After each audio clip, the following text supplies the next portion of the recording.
recorded in front of a live virtual audience on the Duck Pond. Tuesday nights, 9 p.m. Eastern, live. Malliard.com. Malliard.com. One more thing before we start. Let me turn it over to my friend that you may know from Ancient Aliens and The Curse of Oak Island and many other things, Robert Clotworthy. On the Malliard Report, the views, thoughts, and opinions expressed on the show are solely those of the hosts and guests, and not necessarily of Evergreen Podcasts, KillerPodcast.com, sponsor or affiliate, or any other individual or group. On the Malliard Report, the views, thoughts, and opinions expressed in the show are solely those of the hosts and guests, and not necessarily of Evergreen Podcasts, KillerPodcast.com, sponsor or affiliate, or any other individual or group. I want to welcome everybody in this evening. Last week it was nice. This week it's not so much. But anyway, we're not going to hear. This isn't the Weather Channel, so don't get confused. We're not going to run away from it. Every live chatter wants to know what the shirt says. It says Scooby-Doo, of course, because we're talking about anything but paranormal stuff tonight. Because I plan my wardrobe accordingly. I don't know. Anyways, my guest tonight is Courtenay Turner. Courtenay, how are you doing? Hello. I'm doing well, thank you. How are you? You just told me you did a 3-hour show this morning, and I'm still dumbfounded by that. I'm just for the record. Thank you. Yeah, I did a 3-hour show yesterday as well. So okay, let's start there. So tell the one this morning was your podcast. So give me a little bit about that, and then we'll work our way. I guess we'll work our way back to what you're all about. But since we're right in the podcast, let's go there. Sure. So the podcast that I did this morning was with Dr. Lee Merritt, and we had actually done one in person that was much shorter. It was about 38 minutes. That one was only supposed to be about 15 minutes. It was right before she was giving a speech. So I knew this one was, I actually had said it to a friend of mine. I'm like, this one's going to be 3 hours. And I knew I was going to have to move things around. But yeah, so it was really awesome. They took down, I released the other one, the 38-minute one, and YouTube took it down. So it's up on all of my other platforms, but this one I don't think I'm going to bother putting it on there. So, when did you start, and what's your podcast generally about? Because I know my show kind of runs a little bit between a couple lines, but not necessarily stays firm to anything.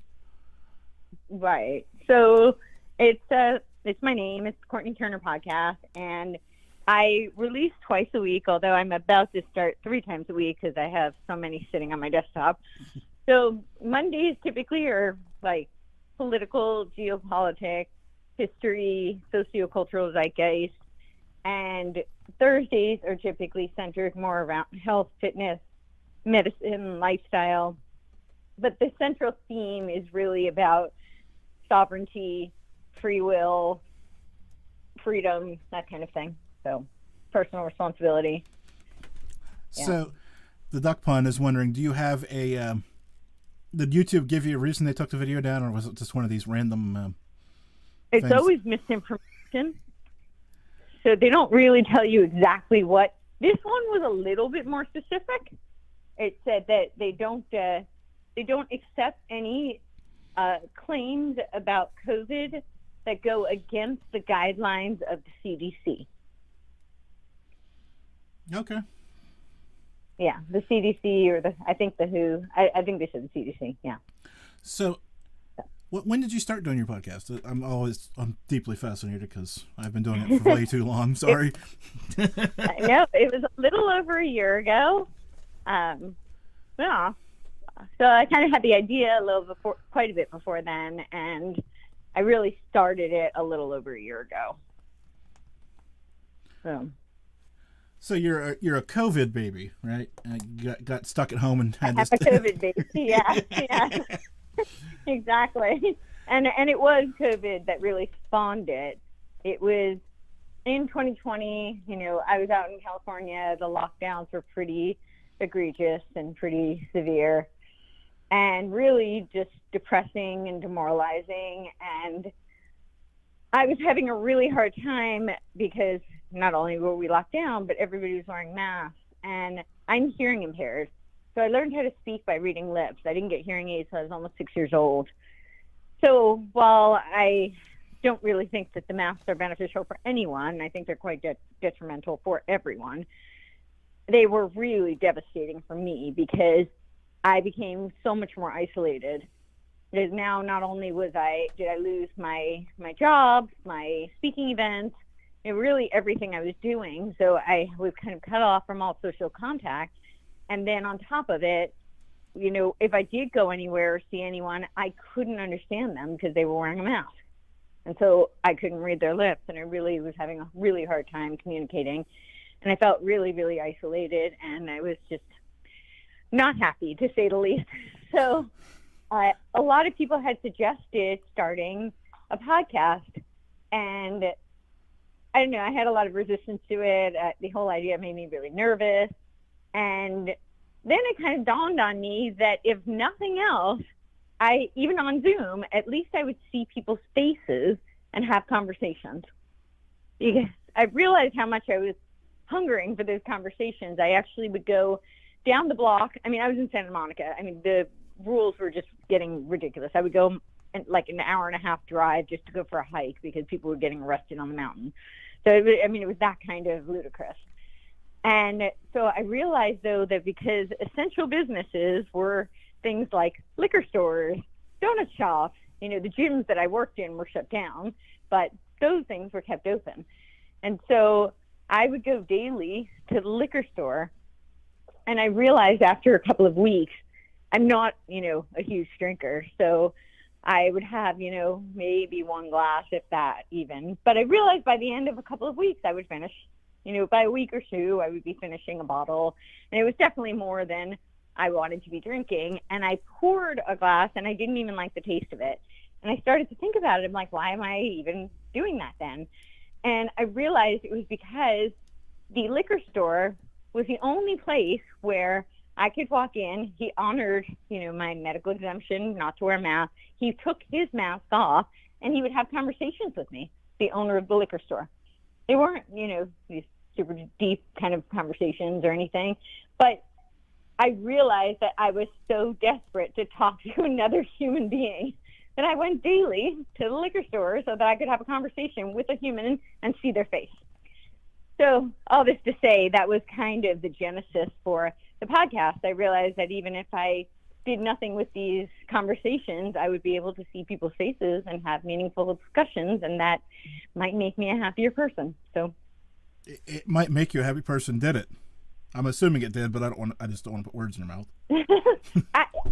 Absolutely. It absolutely did. Yeah, and I think it was, one of the things Dr. Merritt actually said, she didn't say it on my podcast, but she said it we touched on it briefly in the first one we did, but she had said it in a speech that I had seen her do, but she said that a lot of these people who didn't get caught up in a lot of the COVID stuff, it was because they had an intellectual outlet, and that kind of saved them. And I think that's exactly what the podcast did for me. It's part of why I didn't fall for a lot of the psyops. It's why I didn't, fall for a lot of the propaganda. And it's also what really got me out of feeling, isolated, anxious, depressed. It really, it helped me tremendously. It gave me an outlet. So let's go back, because you were building the bridge there for me, and then you got back into your podcast, which was good. Let's talk about your past, because it's phenomenal to be talking to you. I mean, so for those people out there who haven't had the opportunity to read your bio, do you want to run through some of that real quick so they can all be caught up? Yeah, sure. So I was doing, prior to the lockdowns, I was doing motivational speaking and aerial acrobatic performances, which I am going to be starting up again pretty soon, in a couple of months. And most of the speeches would be centered around my personal life story, which is kind of unique. My mom had German measles during the first trimester of pregnancy, so I was born with congenital rubella. This rendered me with unilateral blindness, so I had cataract on my eye when I was first born. I had my first cataract surgery when I was 3 months old, several complications with the eye, and then I was hearing impaired, bilaterally hearing impaired, but we didn't really find out until I was around 6. I got hearing aids when I was about 6 years old, but I learned how to speak by reading lips, as I was saying. And I had heart surgery as a year-old. I was born with hypotonic limbs, fine graphic motor impairment, stunted growth, asymmetrical bone development, and they told my mom the best she could hope for me was to find a nice institution for me to spend my life. That's a bit heavy. So, okay, so yeah. But your mother knew that. Did you? I mean, obviously you now know that. But how old were you when you first heard that? I think I was pretty young. I actually don't know exactly how old I was, but I was pretty young. My parents actually sued for my birth. It was called a wrongful birth case. So, yeah, I mean, I did know pretty early. I don't know exactly at what age I knew that. But early enough to, have it sitting on your shoulders as a child, though, apparently. Uh-huh. Right. So, obviously, okay, so having said that, obviously you had a chip on your shoulder early, and you didn't fold, though. Well, I wouldn't say I had a chip on my shoulder early. I think, if anything, I very much had the opposite. I mean, I definitely had challenges early, and I think I definitely had a lot to overcome from a pretty early age. But I wouldn't say I had a chip on my shoulder. I think, if anything, I kind of had the mindset that I could do what I wanted to do, and yeah. Well, I mean, my mom obviously didn't.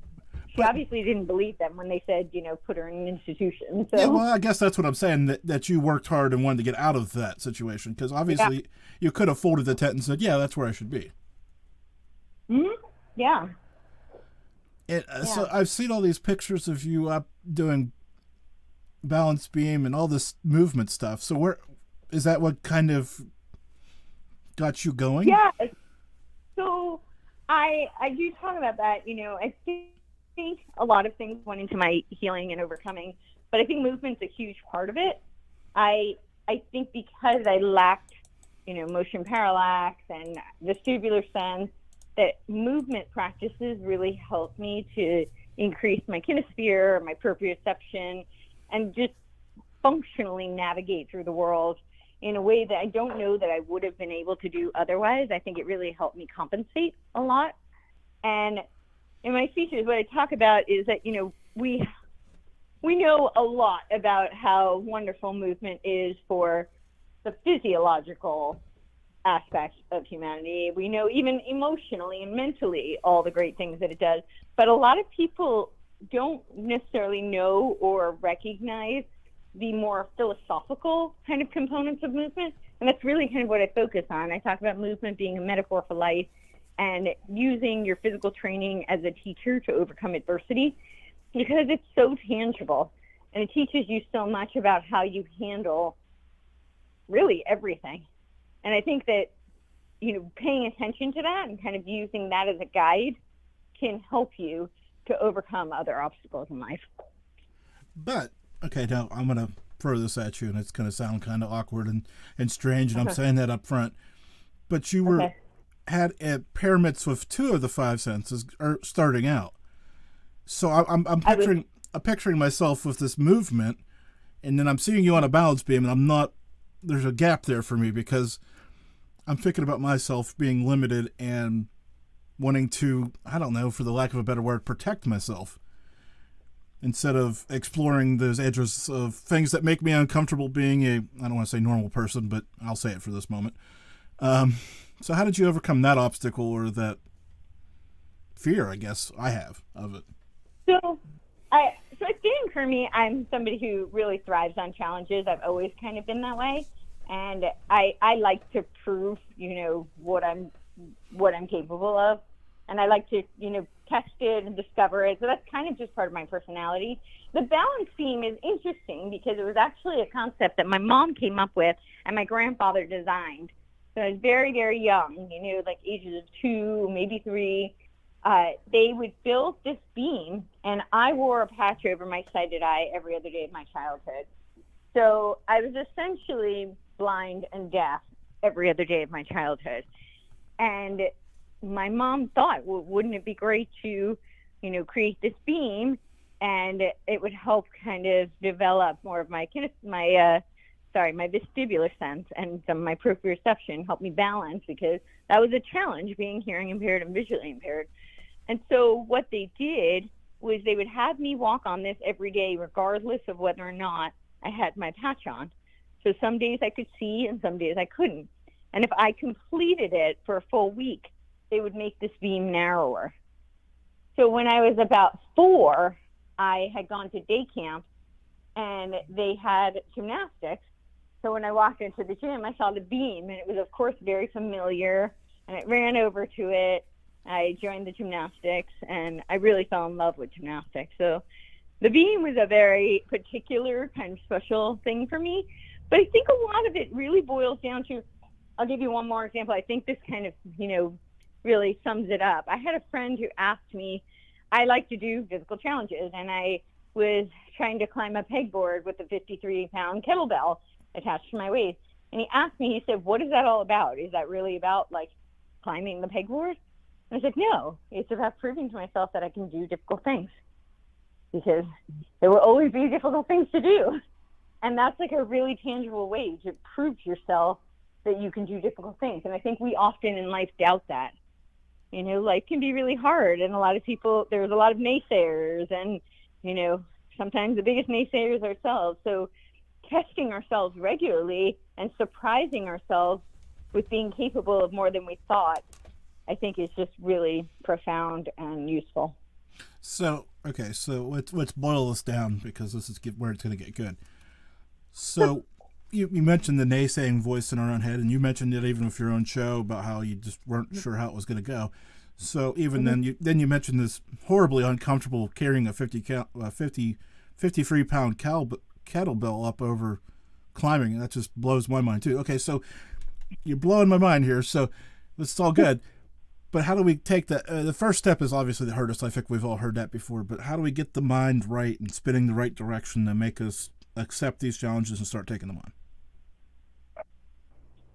I'm sorry, say that again. How do we get our mind right with these challenges to start accepting them and start taking them on, and start, instead of being defeated by anything, how do we start turning that corner and seeing opportunities and start taking that risk? You start with something that you know you can do.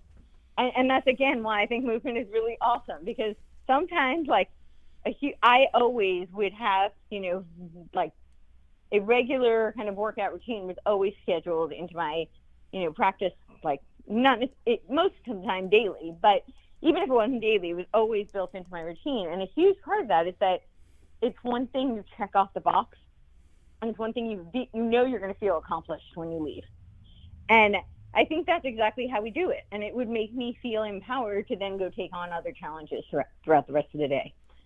And I think that's what you do. It doesn't have to be physical. It doesn't have to be like a hard workout or whatnot. But I think that's a really great place to start, because it is so tangible. But it really can be anything. That's why people make to-do lists. And sometimes they start with, like, the easiest things first, because you get them done, and then you feel empowered to take on the bigger challenges, because hey, you've already accomplished something. You already got something done. So you already proved that you could. So. Yeah, I mean, I know I write myself a lot of to-do lists, and of course the only problem is the more I add, the more I get sidetracked into doing other things that aren't on the list. I don't know. It's yes. Well, that is kind of life, yes. But I think in terms of answering your question about taking on challenges and how do we tackle those, I think a lot of times people get stymied and they don't proceed because they feel overwhelmed, and they also fear not being able to accomplish it. And that's why starting with something that you can tackle is a really great place to start. And then test yourself a little bit further. Take on a challenge that's slightly more difficult. So basically, I'm going to, again, I hate putting words in your mouth, but grow slowly. Okay, so for me, this will be an obvious one for you by the sounds of, you've talked to me now for 20 minutes. Running a marathon's probably not my best bet. Mm-hmm. But, right, but if I start small and build my way up is what you're hitting towards, right? And I think that's good, solid advice for anything we're going to do. I haven't run a marathon, but I have run a half marathon. And, your first day of training, you don't run, 12 miles. You do, maybe half a mile the first day. And then you build up. Maybe the next day you're doing, well, not the next day, but, maybe you run like a total of 3 miles the first week. And then you build up. Maybe you can get 4 miles total the next week. So, okay. And sometimes you will walk, right?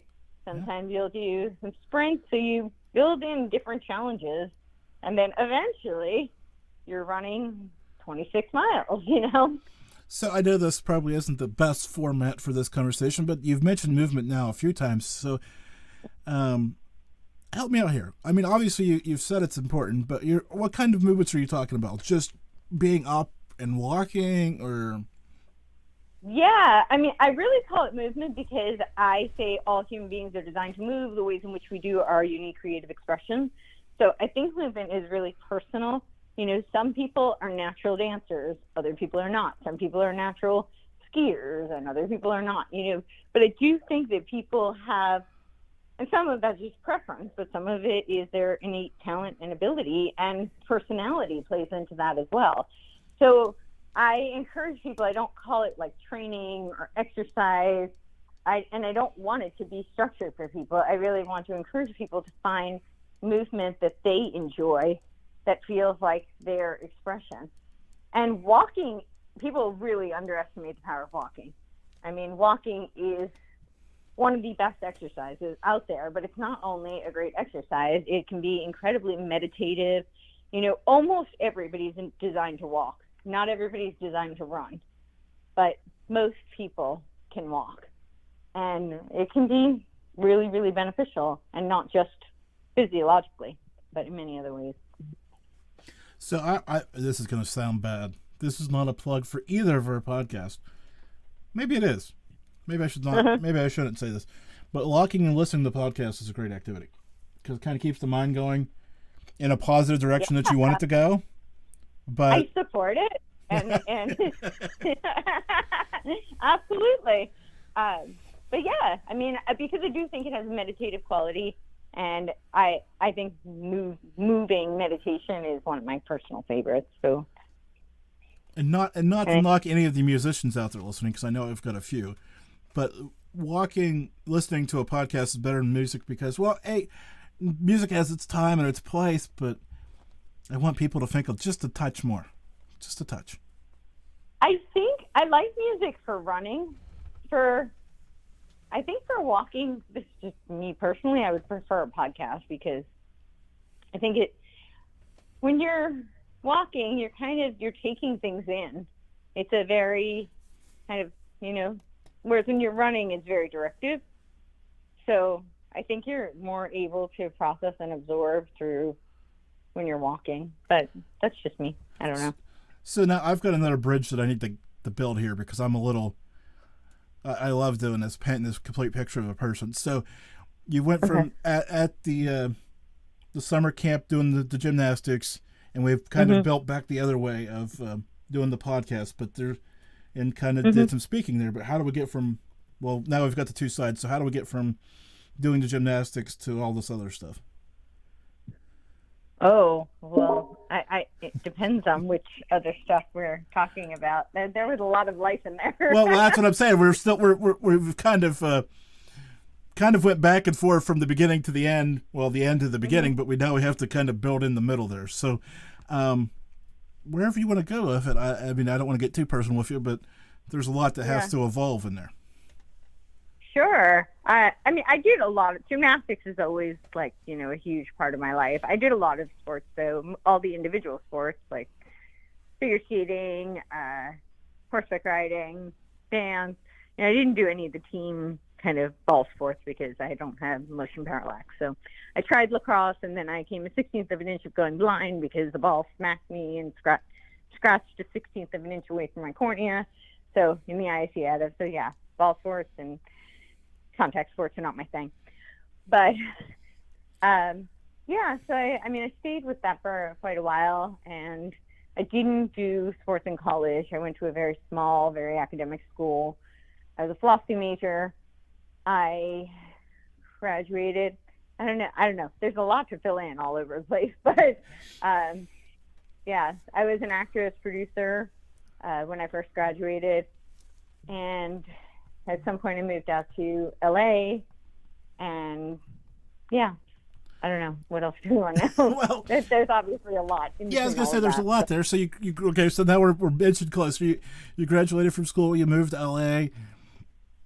Okay, that kind of seems like that closes part of that gymnastics chapter of your life, and you start to move forward into other things. The gymnastics chapter kind of reopened when I tried out for American Ninja Warrior. So I had a trainer who thought that, my life would magically kind of fall into place if I could get enough sleep. That's definitely not like one of my strong suits. And so he told me I needed like mindless reality television to help me go to sleep. And so he one day comes in and he starts talking to me about this reality show. He's super excited. He's like, I got it. I'm like, what? And he's like, the perfect mindless reality show for you to watch to fall asleep to. I don't know why he thought this would be soporific material for anyone, but certainly not for me.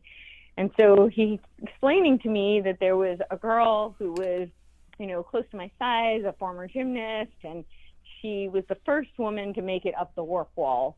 And he's explaining this whole thing. And then in between sets, he has to show me. He was so excited. He's like, I have to show you her run. And so he did. And I thought it was awesome. And I was like, that looks like so much fun. So on my way back, I had asked him if I could possibly train for that. Did he think he could help me? And could I try out? And he told me it was my two weakest points. It was grip strength and speed. And I said, well, if I was already so good at them, why would I hire you to help me? Right? That's what training's for. So he's like, yeah, okay. So we did. But when I tried out for American Ninja Warrior, so I really didn't talk much about my story because, as you can imagine, certainly I was advised against it as an actress, and I was bullied a lot in school, and so it just really wasn't something I talked a whole lot about. And then when you for Ninja Warrior, you produce a video and you submit it, but my ex-boyfriend had made the video for me. He was a professional editor, and so it was such a massive file that I couldn't actually upload it anywhere. He told me I had 2 hours the next day if I wanted any edits made. And every portal, including my own computer, was telling me it would take 72 hours to render. And I didn't have 72 hours. So what I did was I uploaded it to Facebook and made it private. And I sent it to 6 people and asked for their feedback. One of those people shared it publicly. I got a call from he was my production partner on a film, but he was also a lawyer. And so he calls me the next morning, 6 a.m. He's in New York, I'm in LA, and he tells me that he saw my video. I said, yeah, I know, I sent it to you. I wanted your feedback. He said, no, it's public. One of the other people on that thread shared it.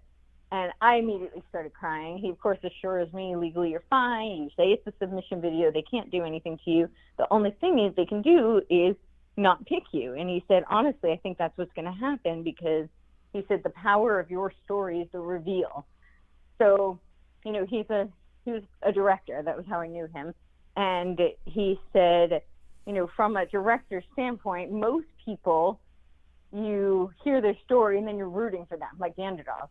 And he said, but with your story, it's actually a lot more interesting to see you, do what you do and then to hear your story.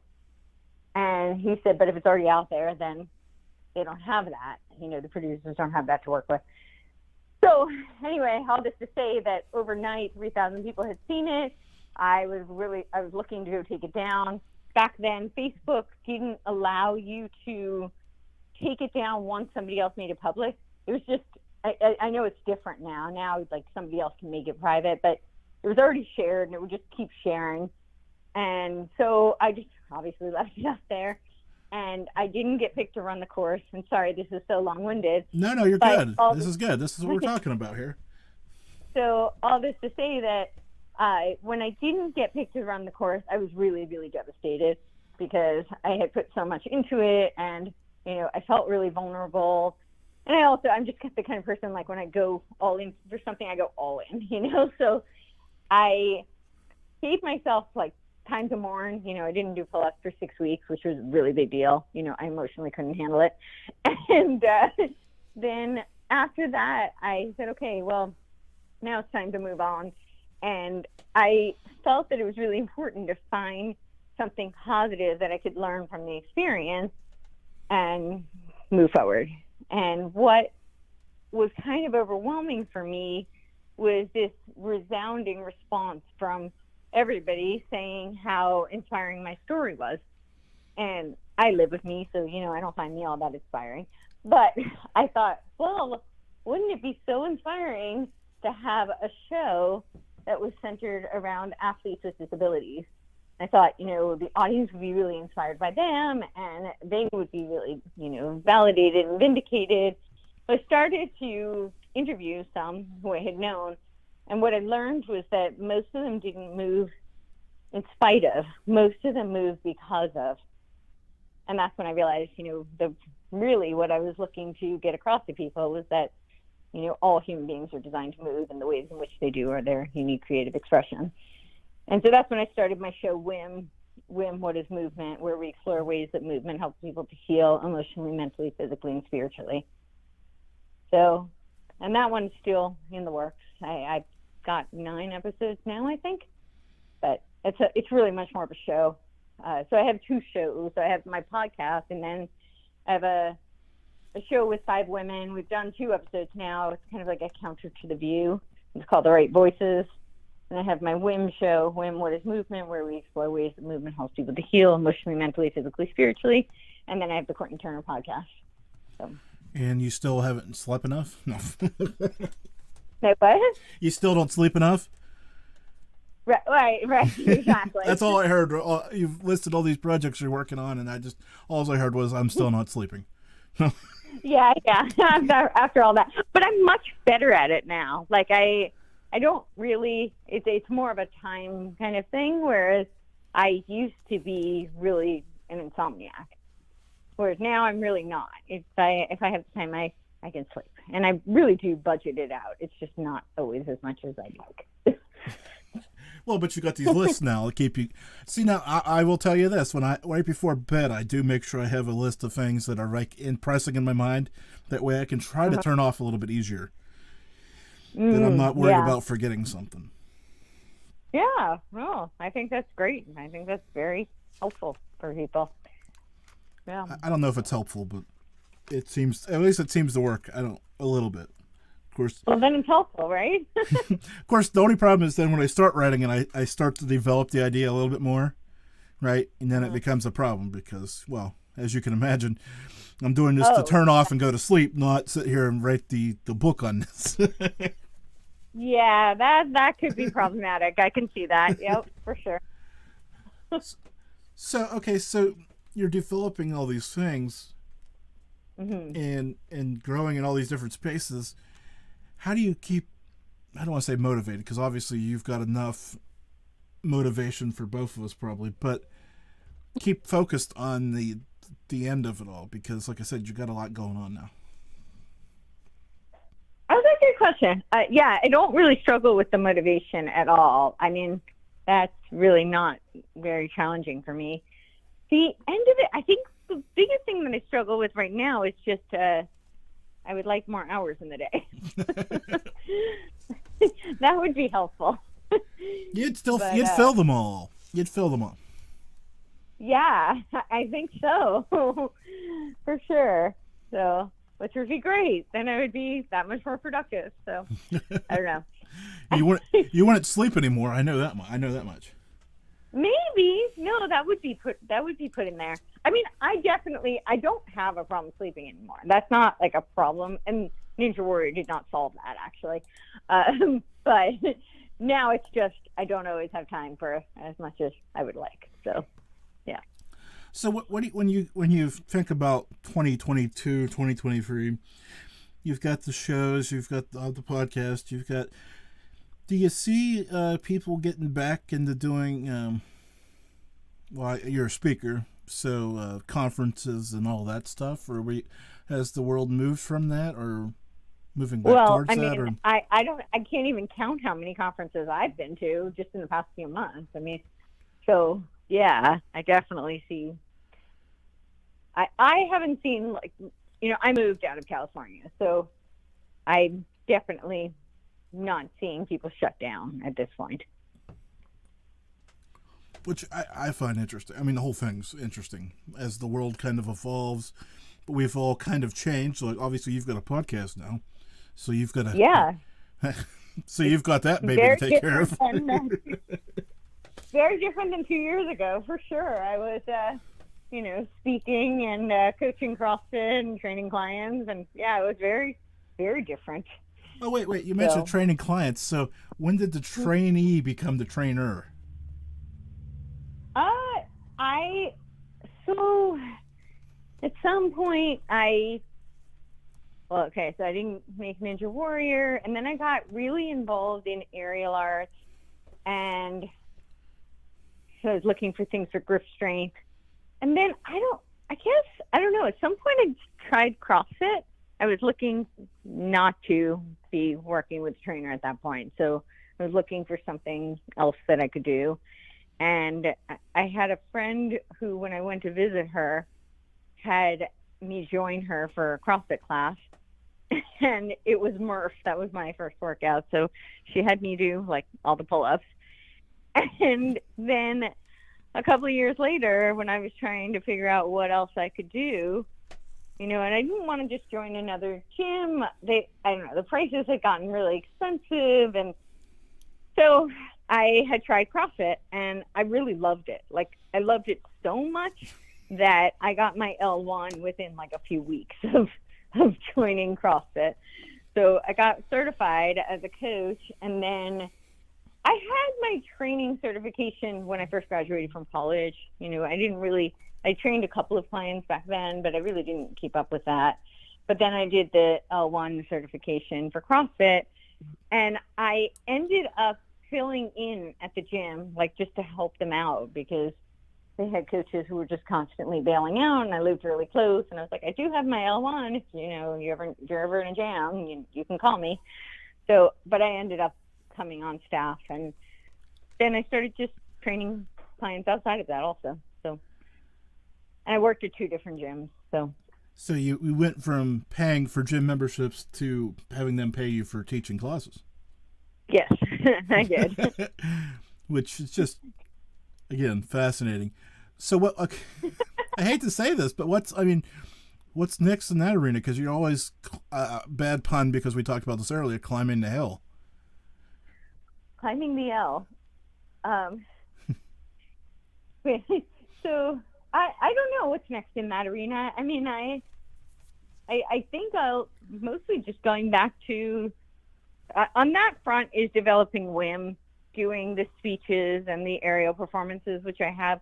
I have an aerial performance coming up in a couple of weeks in May, and then I have a speech and performance coming up in June. So I'm hoping to really get back into that in that arena. I have a client I'm training now, but I'm not necessarily, I don't have time to build up like a, in-person kind of, with several people. I just don't think I could do that right now, not with the podcast and the other shows. So yeah, so I would really just that's where it will be.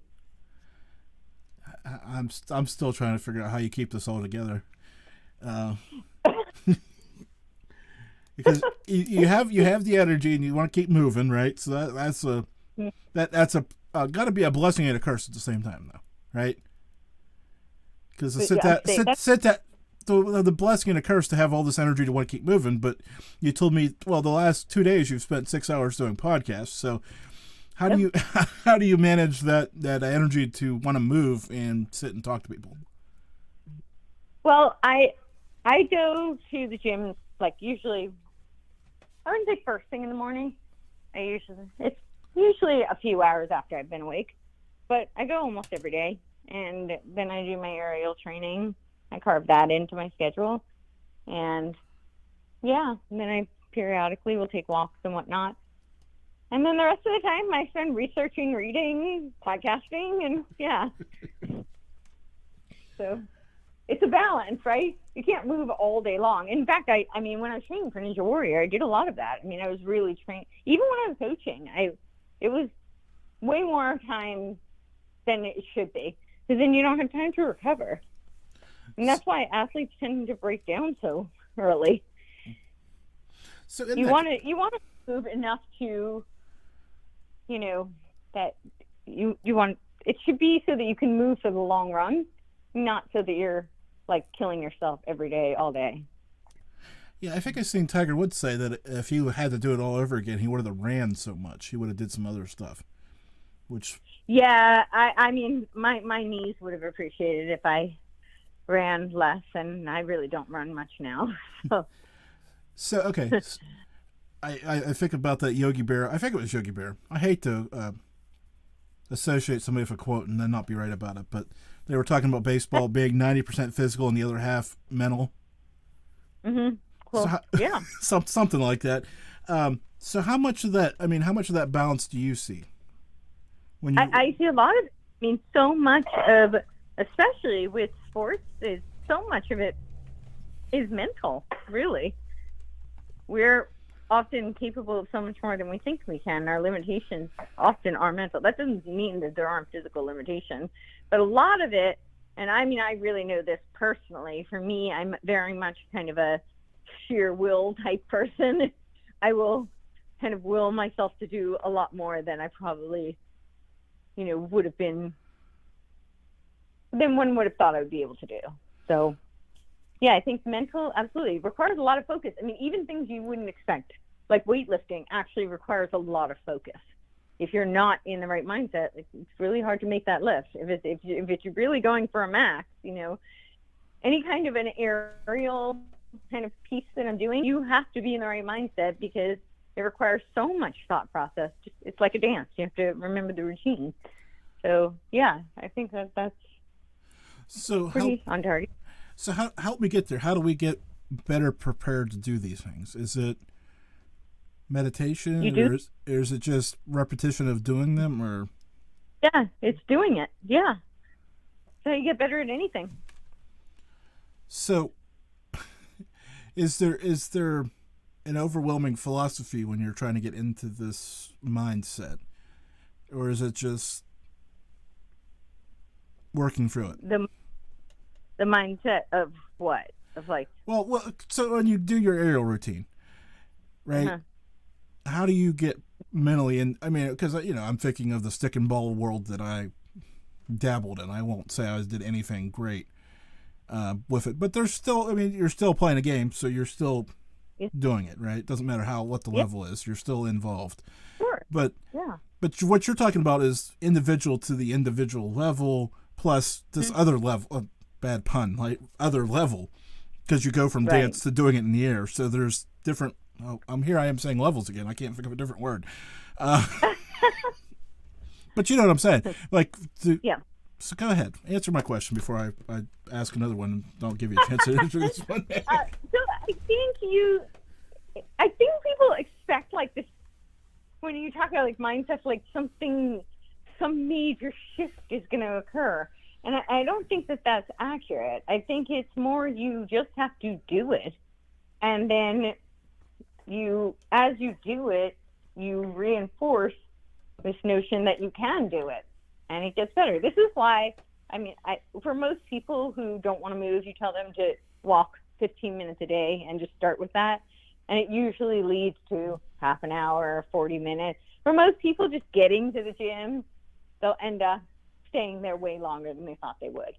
So it's not, the right mindset isn't going to just like hit you like a ton of bricks. It's really more about taking action. That's why, again, movement as a metaphor, right? So if we're not moving, then we're stagnant. And we're stagnant, as human beings, we're either evolving or we're devolving. And if we're devolving, we're dying. So we really need to keep moving. If that's how we grow, that's how we evolve, we make progress, we learn. But if you're waiting for the perfect moment or the perfect mood, that's going to be a needle in the haystack. It may happen once in a blue moon, but it's certainly not going to be the norm. Yeah, that's what kills me about people that make their New Year's resolutions to start doing X, Y, and Z, but I'm going to wait until January 1st. Like, why not just start now? You've already planted the seed. Why? Just do it. But what do I know? Exactly. I concur. Yeah, I've never done resolutions actually, so You should start. What's planned for 2023 right now? Maybe we could knock a few out. I mean, let's not jump too far in anything right now.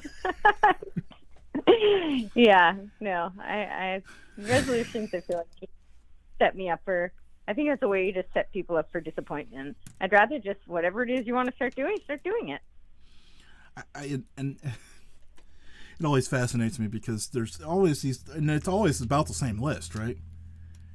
Mm-hmm. Gonna work out, gonna lose weight, gonna do X, Y, and Z better, but tonight I'm gonna have this double stuffed apple pie because, well, I'm not there yet. Ooh, apple pie sounds good. Anyways, before I get sidetracked down that rabbit hole, I'm a huge fan of rabbit holes, so any rabbit hole you want to go down. Well, okay, any rabbit hole I want to go down. So, okay, let's go here for a second, because normally I kind of talk about more spiritual, paranormal kind of things. Have you had any ghostly paranormal experiences? I have not. I've talked to a lot of people who have, but I personally have not experienced it. I definitely think it's entirely possible, but it has not been something that I've personally experienced. Well, but I do know people who have, yeah. Well, that's good. I mean, it's good that you've talked to people out there that have had those experiences, because some people just close themselves off to it, which blows my mind, but that's probably going to make me get some hate from people. And what's your email address so they can send it to you and not me? Oh, wait, I'm just kidding. I definitely do not close myself off. I'm pretty open. I explore some, pretty kind of esoteric things for sure. And as a kid, I was always really interested in quantum physics. And I think that really opens the door to a lot of things that are not tangible. So, even what we're talking about with time, right? I mean, that's kind of all the man construct of things. We've kind of put time? the 24 hours and the 365 days in a year and the 12 months. That's kind of all. Well, time is a linear construct, is a man-made concept. I don't know if time itself, is, but time is a linear construct. Yeah, the measurements of time, I guess I should be more specific about that, but. For sure. My 3-hour podcast yesterday was with Sean David Martin, and we talked a lot about time as a, the linear concept versus how time actually occurs. Yeah. See, it's funny. You didn't mention that before, and here we are. I just kind of stumbled upon it. Here we are. Yeah. So since we're here, and I kind of started with podcast things, and I love asking other podcasters about these type of things because I'm a nerd for podcasts. Since I've been doing mine for almost 11 years now. Oh, that hurts. Makes me feel old. You're like a podcasting grandpa. Yeah, I was going to say that makes me feel old. What's one either topic or person? I'll kind of give you an out either way, because I know sometimes this can be hard for people, that you would want to talk about that you haven't yet. That I want to talk about or to? Well, to or about. Like I said, some people don't want to name a person specifically, and other people will be like, oh yeah, I want to talk to, well, around here it's Bill Murray, because I just think he's fascinating, and Ghostbusters and all this other stuff. But, well, a non-living person who's top non-living person who's top on my list would be Dr. John Coleman. But I probably can't talk to him in this realm, so... well, maybe I could work that out for you. We could probably get a medium or something in here, and we could. Oh, wait. Well, if we can arrange that, I have a ton of questions for him. But I don't know. I mean, I have a list of 100 people who are like on my wish guest list. I think my top 2 right now are like Steve Bannon and Alex Jones. But yeah, you could get there. Yeah, I didn't write them down for nothing, Well, of course. I mean, but you've, like I said, you've got to start somewhere, though, right? You've just got to. Yeah. And I'm glad that you wrote them down, because I know that's part of my struggle. That's how you make it reality, when you actually write it down. It's funny because the other day I was going through my book of randomness, and I found my original goals for the show, which baffle me because, they were so nearsighted, right? Like just Right. 6 weeks, 6 months, it was kind of like, and now it's kind of like, boy, that was kind of foolish at that time. Now I'm like, now what do I do with all this? Well, now you write new ones that are bigger and better. Yeah, I guess I need to get back to that. Writing things down. Yeah, writing things down is really, really powerful. I mean, it makes it tangible. I mean, obviously visible. Yeah, I think just the sheer act also of writing it. I mean, typing it is fine too, but I think there's actually something about physically writing that helps. I don't know, this is probably going to sound kind of woo-woo, but I think it is just that putting that energy out there, and it is a physical action. It's different though than typing it. I'm not saying typing it is a bad thing, but there is something to be said for just pen to paper. It's funny because I sit here with my notebook with actual pen to paper that I do all my show notes in, and I can't give that up. Yeah, I understand that. Definitely. I mean, I'm a really slow writer, and I don't actually love to physically write. I would prefer to type it or put it in my phone. But there are times where I realize it is important for me to write it out. A lot of times, like when I do my solo live streams, I will take notes, and I have to physically write those. I can't type those up. And I end up retaining so much more. Like it's a much more cogent kind of thesis when I do it that way. And I've noticed the last few years I've been writing less and less, but that's okay. I just, feel comfortable in my own skin and knowing that I can craft a show from conversations in the past, that I don't have to sit here and plan every detail of these shows, but it's just still that organic connection, like you're saying, that I need to write it. Yeah, for my podcast, I don't typically take much notes, but it's more when I do the solo ones where I'm teaching on something. Teaching on something like what? Give me some topics here. I'm curious because you just keep blowing my mind here, and I've spent time researching it. You still, I guess, hearing it versus seeing it. I guess there's another argument to be made here. But go ahead. No. Yeah, I did one on the Great Reset.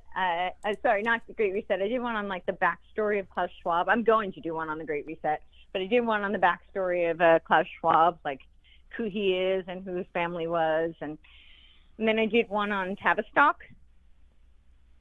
which is kind of like the mother of all think tanks that nobody's ever heard of. I was gonna say, I being in this weird conspiracy space, I've heard of that, but I don't know enough about it to be smart enough about it. So that's good to hear that you've talked about it.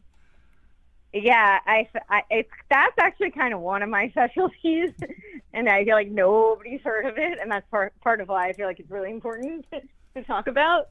But really nobody's heard of it, and it is kind of the mother of all think tanks, and in a lot of ways it's like the head of the octopus, because it has its tentacles in so many organizations, agencies, think tanks, so forth and so on. I mean, it really is the head of the octopus. And it started out as the Wellington House, which its other name was the British Propaganda Bureau. Not making that up. That is actually what the name was.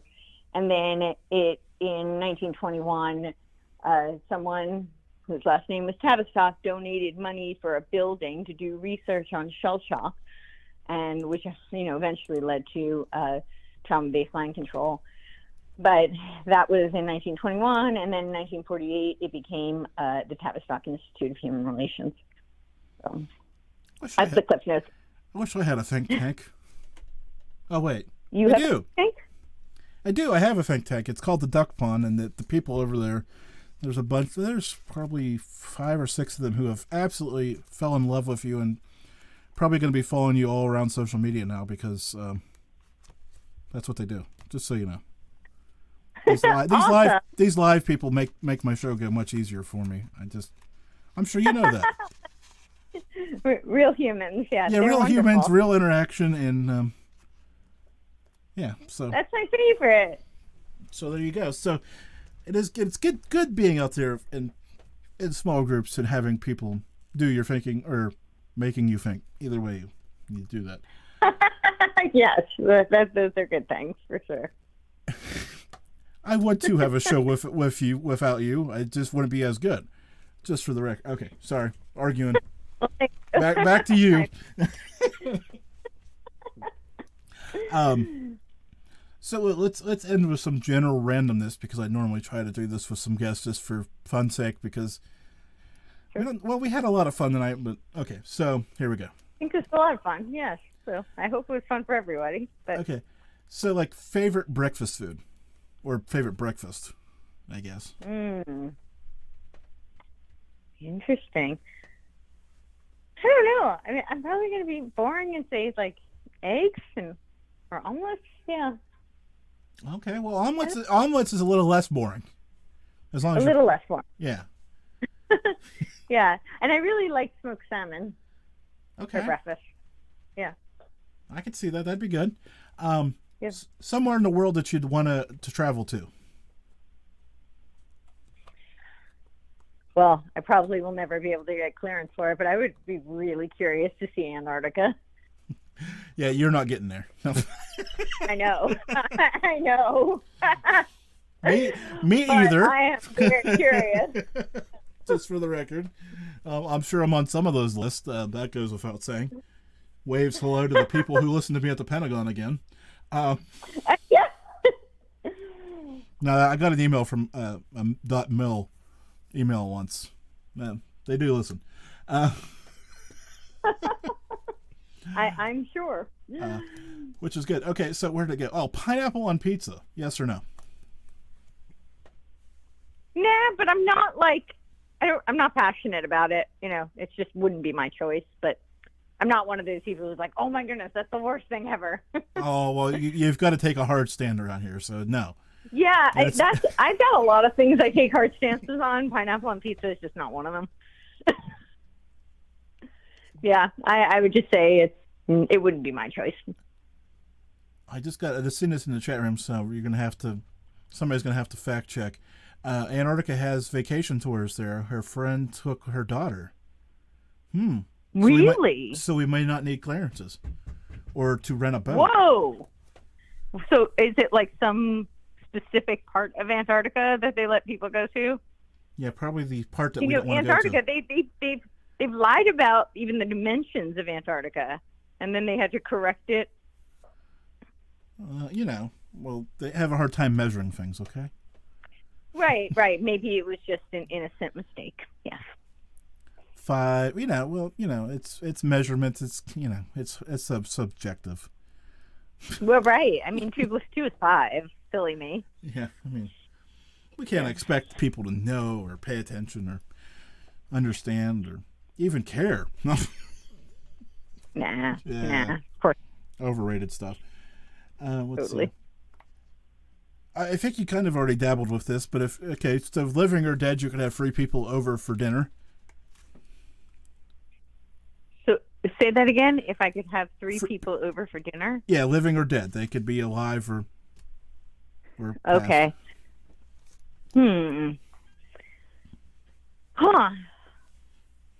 Well, I mean, I had already said Dr. Coleman dead, but yeah, so he was definitely on my list. I don't know. I always have a hard time with this question because I feel like when I'm not thinking about it, I always I always think about it. And then when I'm asked and I'm on the spot, I can never think of who I want. I don't know. It's okay. It is a hard one. Yeah. Okay, so we'll go. I'll give you one more easier one here. Favorite song? Favorite what? Favorite song. Favorite song? Yeah. I was going for an easier one here. I know, but my favorite song kind of changes a lot. It's not like I have like one song that's my favorite song. I don't understand that, actually. People who have like one song. No, I agree. It does change through the years for me, and it has for me too. So. Yeah, it really changes. Yeah. And I feel like I also have so many. Well, hey, I appreciate you being on. I appreciate you taking all this time to do all this podcasting, and I look forward to hearing more of it. And a lot of time. Have a good night. Thank you. Hey, I want to thank you for joining us. It's been a good show tonight. I hope you enjoyed it. Take a few moments, subscribe, share, all the fun stuff. You know how to do it. I don't have to tell you. Just be ready for next week. It'll be sooner than you think.